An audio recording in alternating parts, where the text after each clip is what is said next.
as we talk to the owners of these companies, these senior managers, I think over time, they don't want to be in every little nitty gritty detail, from cleaning all the way to point of invoicing to, customer relations. They want to step back and let that business run itself. And I think that's one of the things we're going to really break down from the start is, if your objective is to be here in 3 years, here in 10 years, how do we reverse engineer to get back to that point so that we're working toward that, with the understanding that at some point you may sell, you may pass this company on to your kids, whatever it may be.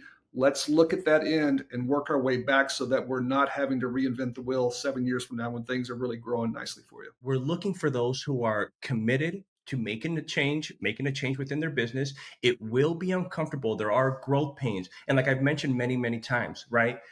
At the end of the day, we want to identify where you are today, where you want to be in the future, and find the gaps between those 2 points. And that is where we come in with our experience, as well as other industry experts as well, right? We want to make sure that we're identifying those gaps and then placing the right people, the right strategies, you could say the right processes in between so that we can help you grow. Biggest challenge that we've definitely learned is when you're growing and you want to scale from micro, small to medium, large companies, those are all different challenges. And thank God we all are from different walks of life. We have those experiences that we can bring from anywhere from $300,000 a year to $60 million a year. So we have those understandings, we have those capabilities, we have the experience here on the table, and we're willing to share that and be able to go ahead and, see that, you're successful as well. Again, that's the main purpose of this, and connecting those dots and understanding what your needs are specifically, no matter what stage. I'm excited to meet new people. I'm excited to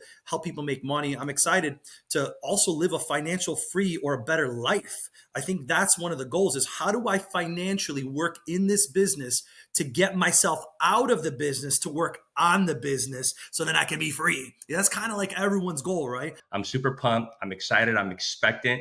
I cannot wait to hear of these success stories. Guys, click the link. Let's book a call. Let's make this happen. Sign up. We will jump on a one-on-one call with you guys to talk through what we lay out as the agenda and the schedule. And again, don't get too scared about the pain, because no pain, no gain. But that's part of the fun of the business too, is getting through those pains. And quite honestly, we're going to show you how to scale the company and use the resources you have. So again, you can get into the business and not be working on the business, not within the business. So click the link below, sign up.